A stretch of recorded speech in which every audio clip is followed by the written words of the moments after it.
அஸ்ட்ரோசைன் channel வாயிலாக உலகெங்கும் வாழ்ந்து கொண்டிருக்கும் சகோதர சகோதரிகளுக்கு அன்பார்ந்த வணக்கங்கள் மற்றும் வாழ்த்துக்கள்.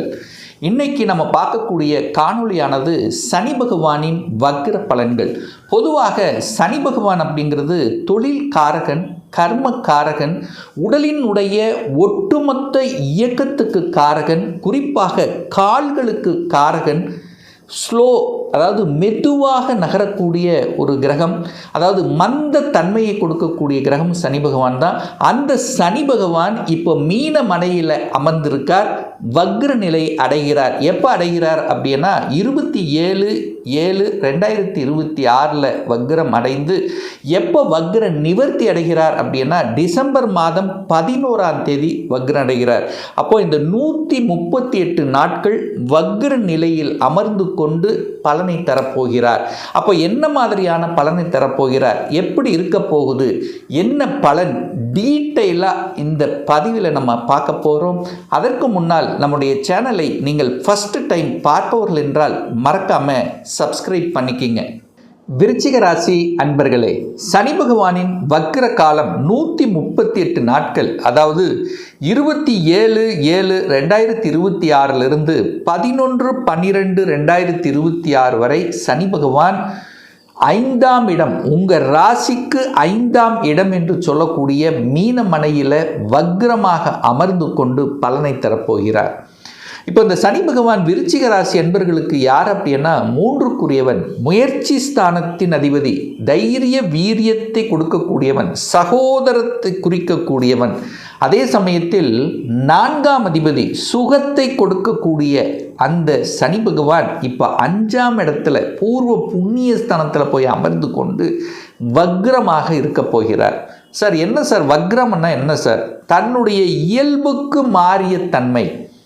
ஒரு மந்தமாக இருந்த விஷயங்கள் இப்போ அந்த மந்தத்தன்மை விலகப் போகிறது. சனியனாலே மெதுவாக, சோம்பேறித்தனமாக, ஒரு டல்லாக, மெதுவாக டவுன் பஸ் மாதிரி மெதுவாக போகக்கூடிய கிரகம் இப்போது வக்ரமாகும்போது மாறப்போகுது. சுறுசுறுப்பு, ஏன்னா 3ஆம் அதிபதி அல்லவா, முயற்சி ஸ்தானத்தின் அதிபதி. சில சமயங்களில் முயற்சி இல்லாமல் இருந்திருப்பீங்க, அதை அப்புறம் பார்த்துக்கலாம் அப்படின்னு போட்டு வச்சுருந்த விஷயங்கள் எல்லாம் இப்போ எடுத்து செய்வீங்க. ஒரு 3 மாதத்துக்கு முன்னாடி ஒரு விஷயம் செய்யணும், வேண்டான்னு தூக்கி போட்டிருந்த விஷயங்கள் இப்போ எடுத்து செய்து வெற்றி பெறக்கூடிய காலம்தான் இந்த காலகட்டம் அப்படின்னு சொல்லுவேன். அப்போ முயற்சி, தன்னம்பிக்கையை ஊக்குவிக்கக்கூடிய ஒரு காலகட்டமாக நிச்சயமாக அமைய போகுது, அதில் மாற்று கருத்து இல்லை. பிரயாணங்கள் ஏற்படுத்தும், சிறு தூர பிரயாணங்கள் செய்வதற்குண்டான அமைப்புகள். ஒரு ஒப்பந்தம் கிடைக்கணும் அப்படின்னு சொல்லி ரொம்ப நாளாக பேசிகிட்டு இருப்பீங்க, கிடைக்காம தள்ளி போய் கொண்டிருந்த அந்த ஒப்பந்தங்கள் இப்போ கிடைப்பதற்குண்டான சாத்தியக்கூறுகளை இந்த விருச்சிக ராசி என்பவர்களுக்கு ஏற்படுத்தும். அதனால் தைரியமாக நீங்கள் அதை முயற்சி எடுக்கலாம், சக்ஸஸ் உண்டு. அதே சமயத்தில் ஏதாவது ஒரு ரிஜிஸ்ட்ரேஷன் பண்ணணுங்கிற எண்ணங்களை கொடுக்கும். ஒன்று இடத்தை ரிஜிஸ்டர் பண்ணுவீங்க, அல்லது வாகனத்தை ரிஜிஸ்ட்ரேஷன் பண்ணுவீங்க. அப்போது நிலம், இடம், வாகனம் ரிஜிஸ்ட்ரேஷன் பண்ணக்கூடிய சந்தர்ப்ப சூழ்நிலைகளை நிச்சயமாக உருவாக்கும். இப்போ உங்கள் ஆள் மனதில் இருக்குது, சார் ஒரு இடத்த பார்த்துட்டே இருக்கேன், ஒரு 3 மாதமாக பார்த்துட்டு இருக்கேன், இது வாங்கலான்னு யோசிக்கிறேன், ஏதோ ஒரு தடை ஏற்பட்டுகிட்டே இருந்தது, ஒரு அப்ரூவல் கிடைக்கல, ஏதோ எனக்கு ஒரு தடை இருந்தது, பட் இப்போ அது தோணும் அப்படிங்கிற எண்ணத்தை கொடுத்து அதை ஆக்டிவேட் பண்ணி வாங்க வைக்கக்கூடிய அமைப்புங்கிறது நிச்சயம் உண்டு. ஏன்னா 4க்குரியவன் தான், வீடு, வண்டி, வாகனத்துக்கு அதிபதியாக இருக்கக்கூடியவன் சனி பகவான். இப்போ 5ஆம் இடத்துல உட்கார்ந்துருக்கார், நல்ல இடத்துல உட்கார்ந்துருக்கார், குருவின் பார்வையில் இருக்கிறது. அப்போ சக்சஸ் உண்டாக்கும் அப்படின்னு சொல்கிறேன். அப்போ யாரெல்லாம் வீடு வாங்கணும், இடத்தை வாங்கணும், நிலத்தை வாங்கணும் என்று ஆசைப்பட்டு கொண்டிருக்கக்கூடிய அத்துணை விருச்சிக ராசி என்பவர்களுக்கும் ஒரு நல்ல சாதகமான சூழ்நிலையை உருவாக்கும். அட்லீஸ்ட் அதை வாங்கணும், இந்த வண்டி வாங்கணும், இது மேலே ஆசை இருக்குது அப்படின்னு குடும்பத்தில் பேசாமல் இருக்க முடியாது. ஸோ இடம், நிலம், வீடு, வண்டி, வாகனங்கள் வாங்குவதற்கும், அல்லது இடம் வச்சிருக்கிறவங்க அதை இடத்தை எதையாவது கட்டி வச்சு, அதாவது ஒரு அப்பார்ட்மெண்ட் கட்டி விட்டு ஒரு நிரந்தர வருமானம், ஒரு வாடகை வருமானம் வருவதற்குண்டான வாய்ப்புகள், சந்தர்ப்பங்கள் உண்டு. இல்லைனா அதை பற்றியான எண்ணங்கள் டிஸ்கஸ் பண்ணுவீங்க, அதில் எந்த வித மாற்று கருத்தும் கிடையாது. 5ஆம் இடம் என்பது பூர்வீகத்தை குறிக்கக்கூடிய இடம். அந்த பூர்வீகம் சார்ந்த விஷயத்தில் இருந்து வந்து, ஏன்னா 3ஆம் இடம் என்பது சகோதரர்கள், 5 பூர்வீகம்.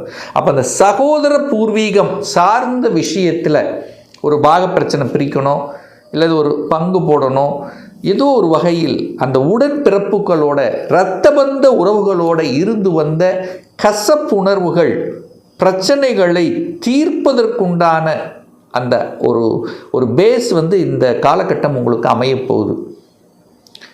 அப்போது பெரிய மனிதர்களின் துணையோட குரு பெரியவர்கள் அவர் நேரம் 5ஆம் இடத்தை பார்க்குறார். அப்போ பெரிய மனிதர்களின் துணையோட உங்களுடைய குல தெய்வத்தினுடைய அனுகிரகத்தோட, இந்த பிரபஞ்சத்தினுடைய அனுகிரகத்தோட நல்லது நடக்கக்கூடிய ஒரு காலகட்டமாகவே இந்த விருச்சிகத்துக்கு நிச்சயமாக அமையும். குழந்தைகள் படிப்பில் சில தடைகள் உண்டு.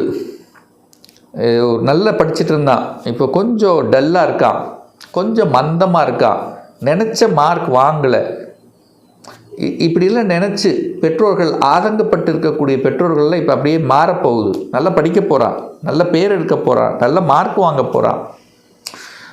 அவனுக்குள்ள அந்த உள்ளுணர்வு, அந்த 5ஆம் இடம் என்பது உள்ளுணர்வு. உள்ளுணர்விலே நான் இதாக ஆகணும், இப்படி படிக்கணும், இப்படி இருக்க போகிறேன், நான் இங்கே ஒர்க் பண்ண போகிறேன், நான் ஃபாரின் போக போகிறேன், நான் வெளிநாட்டில் போய் படிக்க போகிறேன் அப்படிங்கிறது இப்போவே அந்த பேசக்கூடிய தன்மை அப்படிங்கிறது கண்டிப்பாக உண்டு. இப்போ கேட்டிங்கன்னா விளக்கமாக சொல்லுவார்.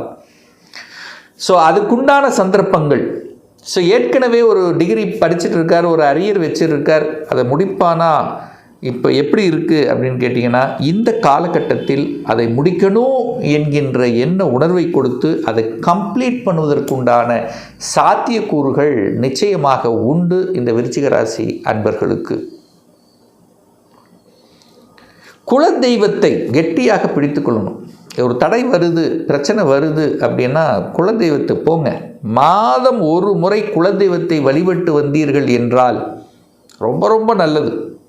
அதில் எந்தவித மாற்று கருத்து இல்லை. அதே சமயத்தில் முருகப்பெருமானை, ஏன்னா விருச்சிக ராசி என்பவர்களுக்கு உங்கள் ராசி அதிபதி யாருன்னா முருகப்பெருமான் தான். வாழ்நாள் முழுவதும் நீங்கள் வழிபடக்கூடிய ஒரு தெய்வம் அப்படின்னா முருகப்பெருமான் தான். வாரம் பக்கத்தில் இருக்கக்கூடிய முருகப்பெருமான செவ்வாய்க்கிழமை வழிபட்டு வந்தீர்கள் என்றால் எந்த ஒரு பெரிய பாதிப்பு உங்களுக்கு ஏற்படுத்த போவதில்லை. ஏன்னா செவ்வாய் தான் துணிச்சல். இந்த விருச்சிக ராசி என்பவர்கள் துணிச்சலோடு செயல்படக்கூடிய தன்மைகள். அது போக மறைந்துள்ள சில விஷயங்கள் உங்கள் காதுக்கு படும், உங்கள் கண்ணுக்கு பற்றும். அவ்வளோ சீக்கிரம் உங்களை ஏமாற்ற முடியாது. அப்போ விருச்சிகம் கோபப்படக்கூடியது. பெரிய பெரிய தலைமை பண்பு நிர்வாகத்திறமையில் இருக்கக்கூடியவர்கள் எல்லாம் விருச்சிகத்தில் இருப்பீங்கன்னு சொல்லுவேன். அப்போது சனி பகவான், சனிதான் தொழில் காரக கிரகம். குரு பார்க்குறார், பாக்யஸ்தானத்திலிருந்து பார்க்குறார். அப்போ யாரெல்லாம் வேலை விட்டு வேலை இல்லாமல் கஷ்டப்பட்டு கொண்டிருக்கின்றவர்கள், வேலையை தேடிக்கொண்டிருக்கக்கூடிய விருச்சிகத்துக்கெல்லாம் இது ஒரு அற்புதமான ஒரு காலகட்டம் அப்படின்னு சொல்லுவேன். ஒரு வேலை மாற்றம், இடம் மாற்றம், ஊர் மாற்றம், உத்தியோக மாற்றம், இந்த மாதிரி மாற்றங்களை எதிர்பார்த்து காத்து கொண்டிருக்கக்கூடிய விருச்சிகத்துக்கெல்லாம் இது ஒரு பொன்னான காலகட்டம்னு சொல்லுவேன். ஒரு சேஞ்சஸ் அப்படிங்கிறது கண்டிப்பாக உண்டு. துறை ரீதியான சேஞ்சஸ் எடுத்துக்கலாம், அல்லது இந்த இடத்தை விட்டு இன்னொரு இடத்துக்கு நகரக்கூடிய தன்மை, அல்லது உங்களுக்கே இப்போ ஆல்ரெடி ஒரு வருஷம் 2 வருஷம் ஒரு இடத்துல இருந்தால் கூட இப்போ ஒரு உத்தியோக மாற்றம் அல்லது பதவி உயர்வு, ப்ரமோஷன் கிடைக்கக்கூடிய ஒரு காலகட்டமாகவும் நிச்சயமாக அமையும். அதில் எந்த மாற்று கருத்து இல்லை. 10ஆம் அதிபதி உங்களுக்கு நார்மலாகவே சூரியன் வருவார். அப்போது கவர்மெண்ட் ரிலேட்டட் அதிகாரம், அட்மினிஸ்ட்ரேஷன், ஒரு அட்மினிஸ்ட்ரேஷன் நிர்வாகத்தன்மை, ஒரு கவர்மெண்ட்டில் போய் வேலை பார்க்கணும் அப்படிங்கிற எண்ண உணர்வுகளை கொடுக்கக்கூடியதும் இந்த விருச்சிகத்தில் நிறைய பேர் இருப்பீங்க. மருத்துவத்துறையில் சாதிக்க பிறந்தவர்கள் இந்த விருச்சிகர் அப்படின்னு சொல்லுவேன். அப்புறம் ஏதோ ஒரு இந்த மருத்துவம் ரீதியாக நல்ல பல அனுகூல மேன்மையை தரக்கூடிய ஒரு காலகட்டமாகவும் அமையிருக்கிறது. அதே சமயத்தில் 11ஆம் இடத்தை பார்க்குறார். தொழில் காரக கிரகம் 11ஆம் இடமான லாபஸ்தானத்தை பார்க்கறதுனால, 3ஆம் அதிபதியாக இருக்கிறதுனால உங்கள் முயற்சியால் லாபத்தை அனுபவிப்பீர்கள். எந்த அளவுக்கு எஃபோர்ட் போடுறீங்க, எந்த அளவுக்கு முயற்சி எடுக்கிறீங்களோ அதில் சக்ஸஸ் கொடுக்கக்கூடிய ஒரு காலகட்டம் தான்.